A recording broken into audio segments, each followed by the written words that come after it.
Yeah. In the darkness before dawn, entire neighborhoods in Washington state disappeared beneath rising floodwaters. What began as steady rain quickly turned into a full-scale emergency as a relentless atmospheric river, a powerful stream of moisture stretching thousands of miles across the Pacific, stalled overhead and refused to move. In less than 48 hours, rivers burst beyond their banks, levees failed under immense pressure, and families were forced to climb onto rooftops waiting for rescue as the water surged below them. U.S. Coast Guard helicopters cut through the storm clouds hovering over flooded streets that now looked more like rivers than roads. Interstate 5, the backbone of West Coast transportation, was suddenly shut down. Entire cities were cut off. Power went out for hundreds of thousands of homes, and across western Washington, more than 100,000 people were ordered to evacuate, many with only minutes to escape. Officials warned this was not an ordinary flood. Water levels were rising not over days, but over minutes. Historic river gauges were shattered. Emergency shelters filled rapidly as rescue teams raced against time, pulling people and their pets from windows and rooftops. For communities like Burlington and Mount Vernon, this was the most severe flooding seen in over a century. Tonight, as rain continues to fall on already saturated ground, Washington faces a long and dangerous road ahead. This is not just a story about water and weather. It is a story about how quickly life can change when nature pushes past every limit we thought would hold. There's what's in there.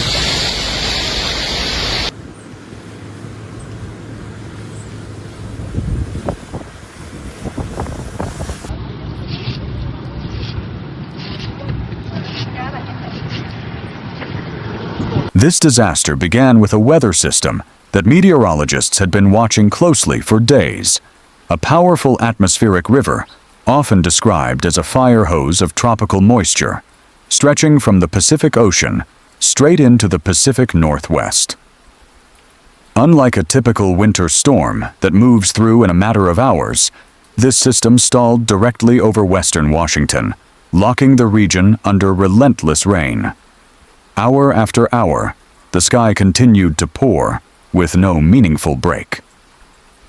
In less than 48 hours, many communities recorded 6 to 10 inches of rain, with even higher totals falling across the Olympic and Cascade Mountains.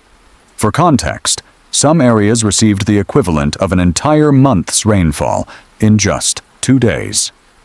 Compounding the danger, unseasonably warm temperatures arrived with the storm melting early-season mountain snowpack. That meltwater had nowhere to go, except straight into rivers and streams already swollen by the downpour.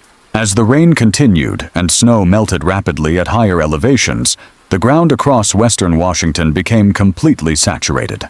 Soils could no longer absorb additional water, turning hillsides into runoff channels and pushing enormous volumes of water into the region's river systems.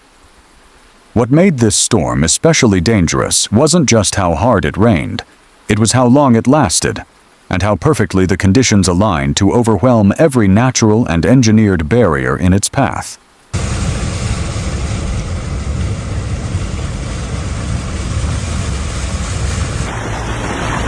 Like, this is crazy.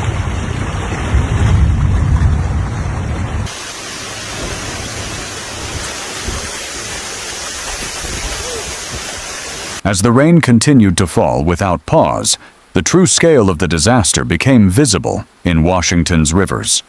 One by one, major waterways across the region surged beyond their banks, transforming familiar landscapes into vast expanses of moving water. The Skagit, Snohomish, Green and White rivers all rose at alarming speeds, driven by the combined force of intense rainfall and rapid snowmelt from the surrounding mountains. Emergency officials quickly realized this was not a routine high-water event. The rivers were entering uncharted territory. By late Sunday night and into Monday morning, river gauges across western Washington began to shatter historical benchmarks. The Skagit River, the largest river system draining into Puget Sound, became the most immediate concern. At the Mount Vernon gauge, water levels climbed relentlessly, eventually cresting between 36 and 36.5 feet, surpassing the devastating floods of 1990 and 2006. Longtime residents who had lived through those earlier disasters watched in disbelief as the water continued to rise past levels they had once believed were the absolute worst possible. Further south, the Snohomish River swelled rapidly, threatening entire neighborhoods and forcing evacuation warnings across low-lying communities. The Green River, which winds through heavily populated and industrial areas near Kent Auburn and Tukwila, pushed against aging flood control systems designed for a different era. The White River, fed by snowmelt from Mount Rainier, added even more pressure to an already overwhelmed system. What made this moment especially terrifying was the speed. Officials noted that water levels were rising in minutes, not hours, leaving little time for preparation. Roads vanished beneath brown debris-filled water. Fields and backyards merged into a single continuous floodplain.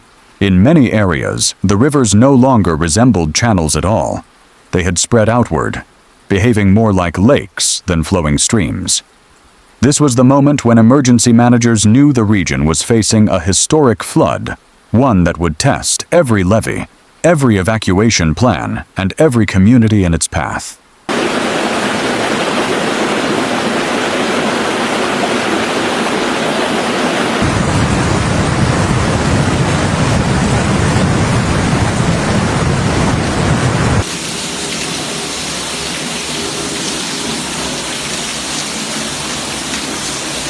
The crisis reached a terrifying turning point when Washington's flood control defenses began to give way. For decades, levees along the region's rivers had protected communities from seasonal flooding. But this storm pushed those systems far beyond their intended limits. As river levels climbed higher and faster than engineers had ever anticipated, the immense pressure on these earthen barriers became impossible to contain. Late Monday night, officials confirmed structural failures along multiple levee systems, including sections of the Green River near Tukwila, as well as failures farther north near Pacific and Burlington. In some areas, emergency crews detected a dangerous phenomenon, known as a levee boil water, forcing its way up from beneath the ground due to extreme underground pressure.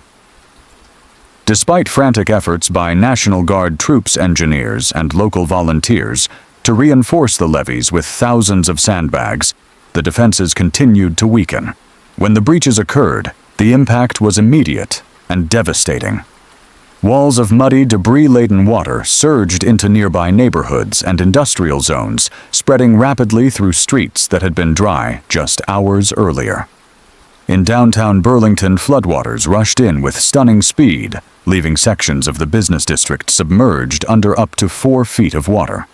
Cars floated, storefronts filled, and entire blocks went dark as power systems were shut down to prevent fires and electrocutions. The flooding forced the closure of major transportation routes, including portions of Interstate 5, effectively cutting off the main north-south artery of the West Coast. Rail lines and warehouses in key logistics areas were also overwhelmed, compounding the economic disruption. For residents watching the water pour through their streets, the realization set in quickly. This was no longer a flood that could be held back. The levees had failed, and the rivers were now reclaiming the land around them, turning cities into flood zones in a matter of hours.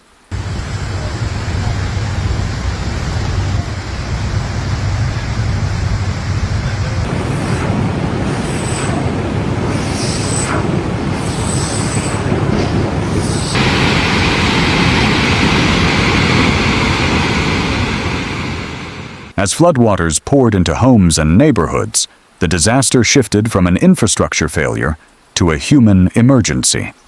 In many communities, residents had only minutes to react as water levels surged with frightening speed. Streets turned into rivers, and in some cases water rose from ankle-deep to waist-high before people fully realized the danger. Families scrambled to grab children, pets, and essential belongings, while others found themselves trapped as escape routes disappeared. Emergency calls flooded dispatch centers throughout western Washington.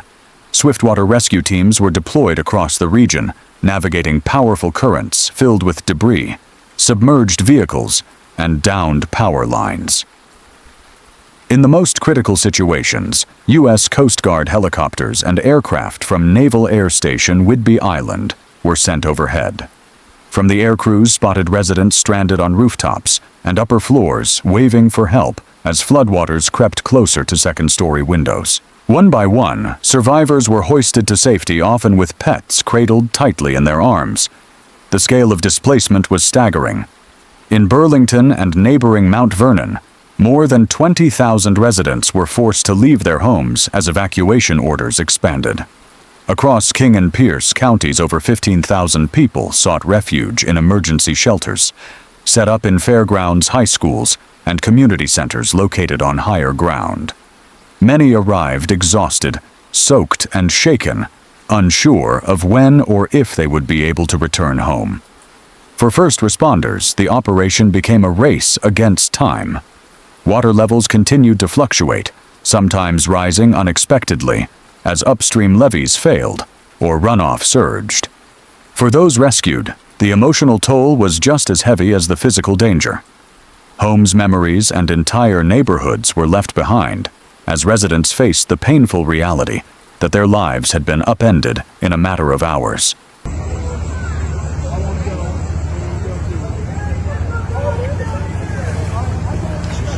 Right in here, folks. All the cars back there. Semis is everything to get. We're fucking stuck. Homeboy last.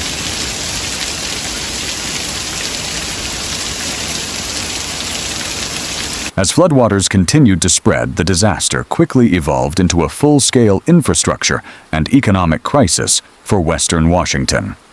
Roads, rail lines, power systems, and supply chains, many of them critical, not just to the state, but to the entire West Coast, began to fail almost simultaneously. What had started as a weather emergency now threatened to ripple far beyond the flooded communities. One of the most significant impacts came with the shutdown of Interstate 5, the primary north-south transportation corridor on the West Coast. Portions of the highway were closed as floodwaters, debris, and structural concerns made travel unsafe. This single closure effectively severed the main artery connecting Washington to Oregon, California, and Canada.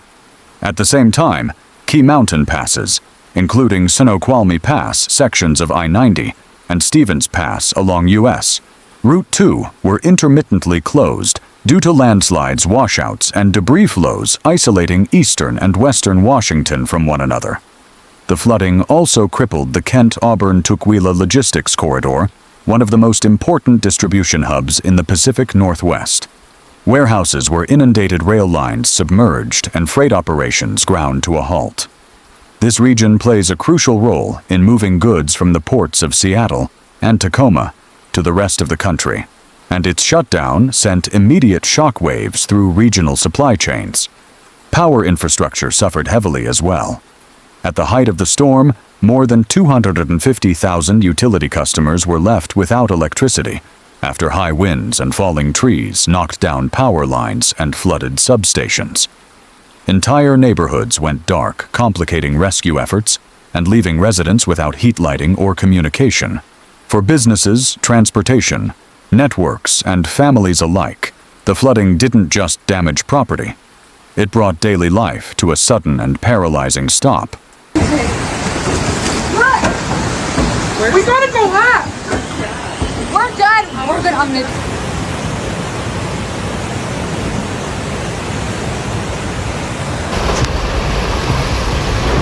Holy shit. As the rain finally begins to ease, the danger in western Washington is far from over. Floodwaters remain trapped behind damaged levees, pumping operations are expected to take weeks, and thousands of families are still unable to return home. Streets that once carried traffic are now coated in mud and debris, and entire neighborhoods sit in darkness waiting for power to be restored. For many residents, The road to recovery will be long, uncertain, and emotionally exhausting. Scientists and emergency officials are already pointing to this disaster as a clear sign of a changing climate, where atmospheric rivers are becoming stronger, wetter, and more destructive. What happened in Washington was not just a rare storm. It was a glimpse into a future where extreme weather events can overwhelm communities faster than ever before. The question now is not if similar disasters will happen again, but how prepared we will be when they do. If this story moved, you helped you understand the scale of what these communities are facing, or reminded you how powerful nature can be, please take a moment to like this video and share it. Sharing helps bring attention to the people affected and keeps these stories from being forgotten once the waters recede. We'd also like to hear from you. Have you ever experienced a flood or extreme weather event like this? Do you think communities across the U.S. are truly prepared for disasters of this scale? Leave your thoughts and experiences in the comments below. Your story matters, and together, we can keep the conversation going as these communities begin the long process of rebuilding.